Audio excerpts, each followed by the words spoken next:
My boyfriend erased the whiteboard I had my novel timeline on. 3 years. I've been working on a novel for about a year. I write every day, even just a sentence. 6 months ago, my college switched to smartboards and put all their whiteboards in the garbage. I grabbed two because I have a huge wall space open in my living room. Most of my writing is done on my Google Drive, but I have things like character personalities, names, places, a general timeline, etc. Stuff I want to remember. I used to take photos of it, so I had my ideas with me. I used to write on my lunch break. I stopped doing that because I burn myself out and my writing quality takes a huge dive. Plus, my boyfriend helps me write, and it helps us connect in such a deep way. So I haven't taken a photo in about 3 months. The whiteboards are nice because I can read my notes across the room while I'm sitting in my favorite chair. I got home last night, and all of my stuff was erased. It was all train of thought, like I'd come home and jot something down. Handwriting is way more cathartic for me. I had sketches of things in the novel. I'd basically have to go through and remember every single thing on it. I have a lot of it stored in my head or on my Google Drive, but there are some things I'll never get back. But it's the fact he erased it. We don't live together. He told me I've been focusing too much on it and have no time for him. We hang out at my house 5-6 nights a week. I write while he plays video games. It's a good dynamic, and I thought we enjoyed it. We are always laughing, and he helps me with my wording, and I Google stuff to help him in his game. This is the first time he's mentioned it bothering him. If he had brought it up, we could have talked about it. But he went nuclear, and I have no idea why. I don't know what to do. I'm so frustrated. We have had one serious argument over his driving. He got better. My family took him on vacation a few weeks ago. We watch his nephew all the time. His family paid for my entire spring semester.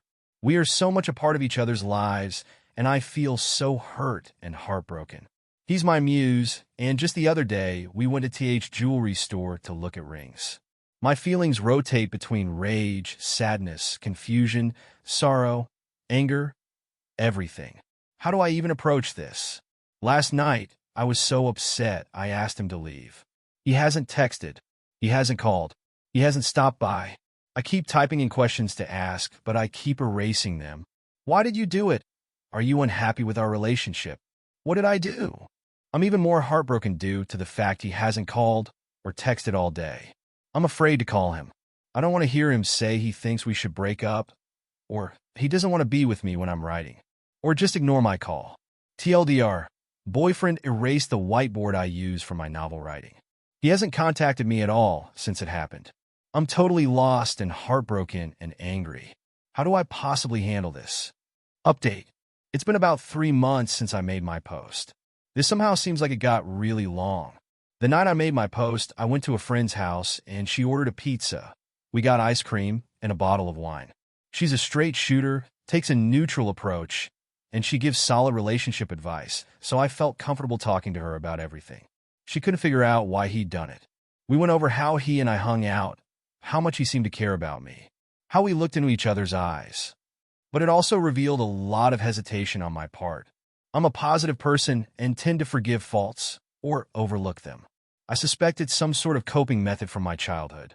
We had some unresolved issues I think he was holding in, but when I'd bring them up, he'd just get kind of salty and go, "It's fine, I don't care anymore," but he'd bring them up in arguments. I didn't realize how toxic it was. That same night, I told him I was coming over the next day to talk about things. I told him I'd be over around 11, and the only thing he texted me was, "Okay," which I didn't respond to. I went over to his house at 11, and he was still asleep. He got upset when I woke him up. It took the wind out of my sails. On a good day, I cry if something upsets me, but I was so angry and heartbroken I couldn't even think. I left without saying a word to him. He didn't follow me. On my way out, I went to the kitchen and took my house key from his key ring. I drove home in a daze, collected all his things, put them in a box on my porch, and texted him to come get them. He said, "What the hell? That's fine, I'll come by later," and picked them up. I went out with a few girlfriends. We got day drunk and had some amazing food. It made me feel better, but when I got home and his things were gone, I was heartbroken. I never texted him. He never texted me. I got absolutely no closure, and even though people say closure is bullshit, I've had the hardest time moving on. It's been 3 months, and I still cry in the shower sometimes. Even though I broke up with him, I still feel so confused and heartbroken. I never figured out why he did what he did. I likely never will, and I miss his help and companionship. I'd love to come here and say I finished my book, but I haven't written much since. I can't get into my characters' heads anymore. There's a feeling of loneliness and grief, and that sort of helped me create a better outline. But I can't write about my characters. The other day, I went to the bookstore to study. I ended up looking at books related to time travel and found one that has thousands of positive reviews. My novel is science fiction, and I've been trying to think of how to incorporate time travel. So it kind of lined up perfectly. It turns out a lot of my ideas mirror theoretical physics. It's eerie. I've never taken physics or read about it. Suddenly, string theory makes sense. Cosmology makes sense. I'm blown away, and it makes me feel so weird that so much of my plot has been studied so in depth. The book has lit a fire under me. Reading more about everything makes me so excited, and it's helped me really flesh out my plot. I can't put it down and read 20 or so pages a night. I haven't actually made time to sit and read a book for years. I always have a notebook with me now, so I write my ideas down. I haven't written about my characters yet, but my passion is back. My plot is making more sense. Now I don't care much about how we broke up. I'm not confused. I sometimes get sad at night or during the day, or if I go out and make prolonged eye contact with a guy. I haven't thought about dating, and I'm still too hurt to pursue it. But every day I move on a little bit more. I wanted to thank everyone who gave me advice. I forgot about my post until just now, and when I went back through to read it, it made me realize how seriously messed up it was. And it gave me closure. Thank you. TLDR, my ex-boyfriend erased my ideas for a book. I broke up with him and haven't heard from him at all, and had trouble finding closure. I had trouble writing for the last few months, but recently got that fire back in my belly. It took some time, but I found myself again. AITA for exposing my ex's cheating to his new girlfriend. So I, 27F, was with my ex, 30M, Jake, for 4 years. He was cheating on me for the last 6 months of our relationship, and when I found out, I broke up with him. He immediately started dating the woman he cheated on me with, and it felt like a slap in the face. He even had the audacity to flaunt their relationship around, wearing my clothes she borrowed. A year later, I run into Jake at a mutual friend's party. He acts like nothing happened and says, "I hope we can be friends one day."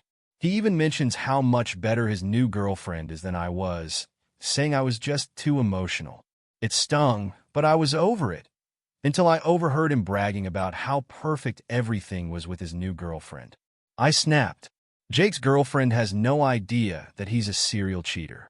So I walked over to them and told her, "I think you should know Jake has a history of cheating." She looked confused, and Jake turned white.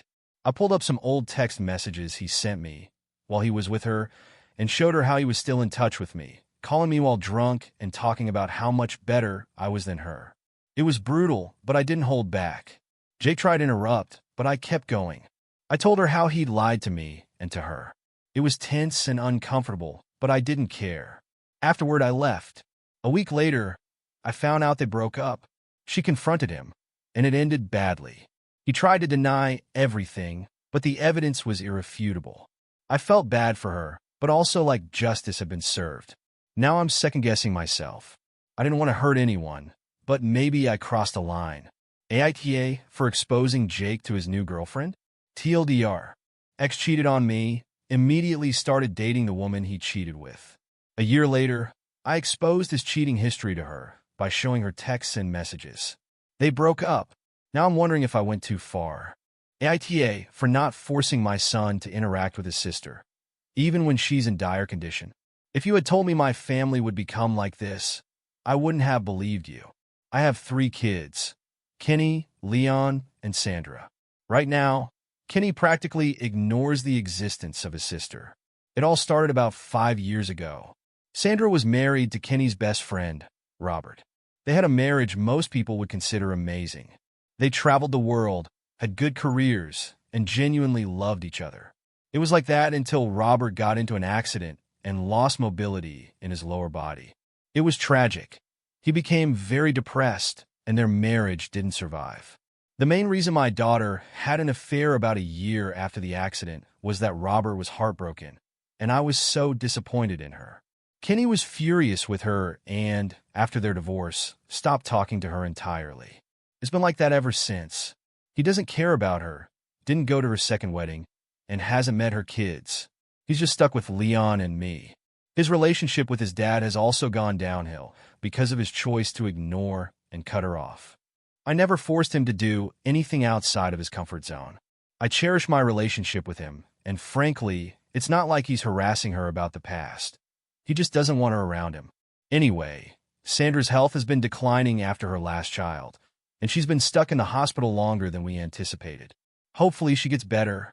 During this time, she's expressed how much she wants Kenny near her and how much she misses him. She wants him to meet his nephew. I let her vent and cry since she's going through a lot, both emotionally and physically, but I don't try to force Kenny to come here. He knows her condition and hasn't visited, so I thought it was clear he didn't want to see her. Well, my husband doesn't agree and has started pressuring him to see his sister, calling him heartless and cruel for doing this to her. Kenny blocked him and hasn't spoken or responded. Now my husband has been telling me I need to talk some sense into Kenny, but I don't want to. I know it might put a strain on our relationship, and I don't want that. My daughter has people around her, me, her husband, kids, my husband, and Leon, so it's not like she's alone. My husband is angry with me and has been avoiding me, which makes me feel like I might be the asshole. Neighbor keeps showing up unannounced to my house. I recently moved into a new house in a small gated community over the summer. This is the first time I've lived in a house since I was little. When I moved in, I received a lot of welcome gifts from my neighbors since it's a very tight-knit community. This is how I met most of my neighbors, including Dana and her husband.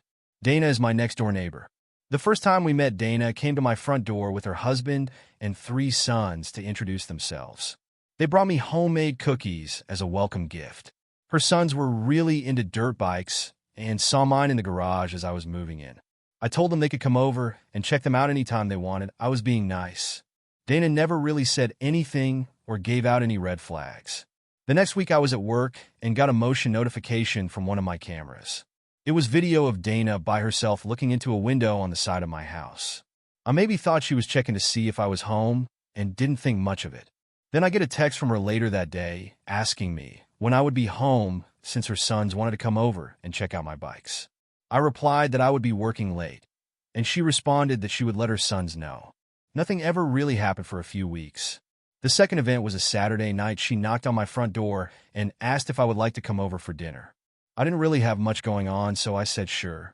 I go over to her house, and I'm expecting her family to be there. Nope, it was just her. She said that her family was visiting a family member. I didn't want to be rude, so I ended up staying. Dana is a big talker, so I barely got a word in that night. It felt strange, but it was just a conversation. I saw her husband Chris a few days later while checking the mail, and he asked me if I enjoyed Dana's cooking. I responded it was great, and I wish he could have made it. So I guess he knew about us having dinner and was fine with it. The third event was a few days ago. My camera caught Dana walking in my backyard by herself, looking into my shed. I confronted her on the phone, and she said she was just looking for a shovel. I informed her that my tools were in the garage and made sure to let her know I can see everything on my cameras. She apologized for not asking me before coming over. She later that day sent me a picture of my boat in my driveway, asking if I could take her out in it. I left her on read. The latest event happened last night. I had my somewhat new girlfriend over at the house. We were grilling in the backyard, having a good time, when all of a sudden Dana shows up with her boys and literally self-invited her family to dinner. It was extremely awkward for everyone. I tried telling them that I didn't have enough for everyone. Dana claimed that her family wasn't that hungry. Dana didn't leave until my girlfriend left. I'm extremely confused if Dana is into me or just has no social awareness. The only thing at this point keeping me from straight up confronting her is that we are neighbors and have to live next to each other. Her husband has been nice and doesn't give off any strange vibes. What do I tell her to leave me alone? Do I need to wait for her to do something again? Please help. Update. Original post on this account. Wow, wasn't expecting the original post to blow up the way it did. I would like to thank everyone for their advice. Turns out that the people who said she was into me were right. Dana texted me last Thursday, letting me know that her family were going out of town for the weekend. She said that she would be lonely and wanted to know if I'd keep her company. Said something like she's grateful to have such a young and strong man in her life, referring to me. I'm 90% sure that means she's into me. I politely declined by telling her that I would be with my girlfriend. Friday night, I'm chilling with my girlfriend at home, and Dana knocks on the door. I'm so thankful for my girlfriend because she let Dana have it. We didn't hear anything from Dana the entire weekend. I guess now Dana is mad because she issued an HOA violation for my trash cans being in the wrong place. Also the other night, she was taking pictures of my girlfriend's car parked on the street for whatever reason. Yesterday, I had a conversation with one of my neighbors who let me know that Dana and her husband are apparently in an open relationship because her husband is bi. Anyways, not really my problem, and I'll just deal with them as my neighbors. Ever since my girlfriend had that talk with her, she hasn't been on my property. Thanks again for the help. Planning on proposing this weekend, but my girlfriend gave me an ultimatum to propose. Help? Update, I want to thank everyone for their responses and advice. One of the questions I'm getting is why my girlfriend doesn't work. She just graduated last year with a degree in biology. Unfortunately, she's been having a difficult time finding a job because we live in a rural area in the country. She's always there for me when I need her help in my business. Honestly, I've already told her that she doesn't have to work if she doesn't want to. I had a conversation with her best friend last night, and she informed me that she might have said some things to throw my girlfriend off track. I didn't tell her best friend about my girlfriend's breakdown. My girlfriend has been a bit distant and giving me the silent treatment since the whole thing happened. As of right now, I'm 80% leaning towards going through with the original plan. I still want to marry her, but the ultimatum part is bothering me. Like, how could she say she would leave after everything we've been through together? Her best friend and little sister are flying in tonight for her birthday/proposal on Sunday. Two of my closest friends, who are basically my brothers, are coming also, the ones y'all are referring to as idiots. And yes, they are single. Other questions about why on her birthday. It's because when her older sister got engaged on her birthday, she told me that's what she wanted. As for the ring, I've had it for 2 years already. I bought it when we went to the mall during college, and she showed me her favorite ring in there. Actually just paid the credit card last month. Do I think she's actually going to leave on January 1st? No, I don't think she would actually leave knowing her. She might leave for the day, but she'll be right back home before it gets dark. My girlfriend basically told me last night that if she didn't receive a ring by the end of the year, she would break up with me. The problem is that I already have a ring and was planning on proposing on her birthday this weekend. I met my girlfriend in college, and we've been together for almost 3 years. This girl is my best friend, and I don't really imagine my life without her. I've never felt this way about anyone before. We've talked about getting married and starting a family before. The thing is that I've been working on my business and trying to become financially stable to support our future family. My girlfriend knows all of this, which is the crazy part. My girlfriend doesn't have a job currently, and I've been supporting both of us. This isn't a big deal for me, since I'm in a position where we can afford to live like this. These past quarters, I've finally started seeing the returns coming from my business. All that hard work I've put in for the past 4 years is starting to pay off. We're on record to have a massive year. My girlfriend has been looking for houses in the past few months. Not to buy, but just to see what's out there when we are ready. Everything was set into play. My girlfriend's birthday is this Sunday, and we're having a party at our place as far as she knows. I had the entire proposal planned out with her best friend. Her best friend was going to bring her to the aquarium where we had our first date. I already talked with the aquarium staff about doing the proposal. They were going to play our song on the speakers, and I was going to do it in front of the penguin exhibit, her favorite animal, had a professional photographer hired and everything. I've also already asked her parents for permission to propose. I'm in a bad spot right now. I feel like I lose either way. Last night, my girlfriend, during dinner, out of nowhere, just breaks down and starts crying. I've never seen her like that. Then she proceeds to tell me that she doesn't understand why I won't marry her. She tells me that she's been there from day one for me. Then she tells me if I don't plan on proposing to her by the end of the year, she was leaving. At first, I thought maybe she had found out and was messing with me, but I know her real well. Her tears and emotion were genuine. I know her friends are getting engaged and married, and maybe she feels left out or jealous, but I don't want to purpose due to an ultimatum. Now, I'm not even sure if I want to go through with the proposal on Sunday. All my friends are saying you can't reward this type of behavior, but I'm not sure. I don't know if she just had a breakdown or what. This is the first time I've seen her get this upset.